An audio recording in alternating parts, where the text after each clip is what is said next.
سلام او احترام ګرانو هیوادوالو، خدای دې وکړي چې ښه اوسیږي. په دغه ویډیو کې چې تاسو ته ښکاري هیوادوالو تاسو وګورئ، دا د علمګل حقاني د کابل د پاسپورټونو رئیس د ریاست رئیس ورور دی کشری، چې نن په کابل کې اسلامي امارات مجاهدینو د شرابو نیشو د داسې څه شیانو په ثبوت او اسنادو نیولی دی.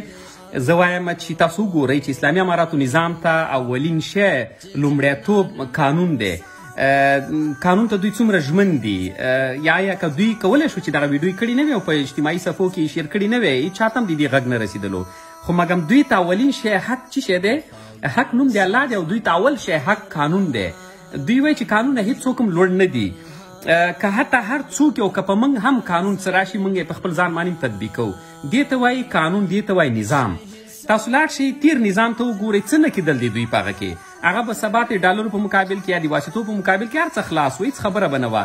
خو نن چې اسلامي نظام دی په افغانستان کې، اسلامي نظام راغلی دی، تاسو وګورئ چې په ده باندې قانون څنګه پلی کېږي او تاسو یې وګورئ چې څنګه یې ولسونو ته په شرمونو وشرموو. زه خو وایم چې اسلامي اماراتو مجاهدینو ته سور سلام دی، سور سلام ورته کوم چې دا که خپل مجاهد هم دی نن یې څومره په شرمونو ټول ولسونو ته وشرمولو.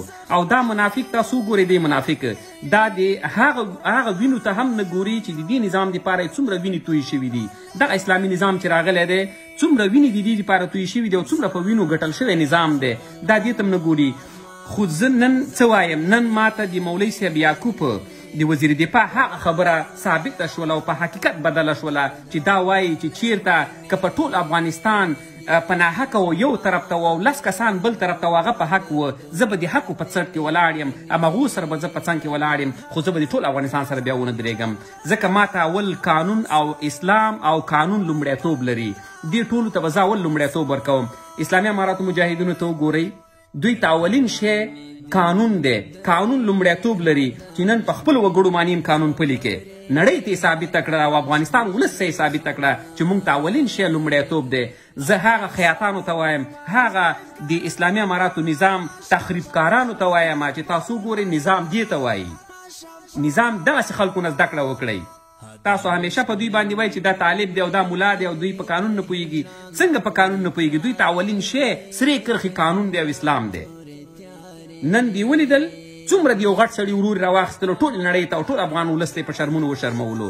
یعنې راځئ اسلامي اماراتو نظام افغانستان ته ژمن دي، دوی جوړولو ته ژمن دي. انشاءالله داسې یو نظام به جوړیږي چې نړۍ به یې ننداره کوي. نړۍ موږ د قانون نه هېڅوک لوړ نه دي، که احمد دی که محمود دی، ټول په یو قانون کې به انشاءالله قانون ته به راکش کول کېږي او سزا به د قانون په چوکاټ کې درته ورکول کېږي. زه مطمئن یم چې اسلامي اماراتو مجاهدینو په دغه رقم دا وشرمولو چې ټولې نړۍ او افغانانو ته یې وشرمولو، خو راتلونکې فیصله به هم دغسې نړیوال او دا ټول ولسونه ورته ګوري، په ده به دا فیصله کېږي.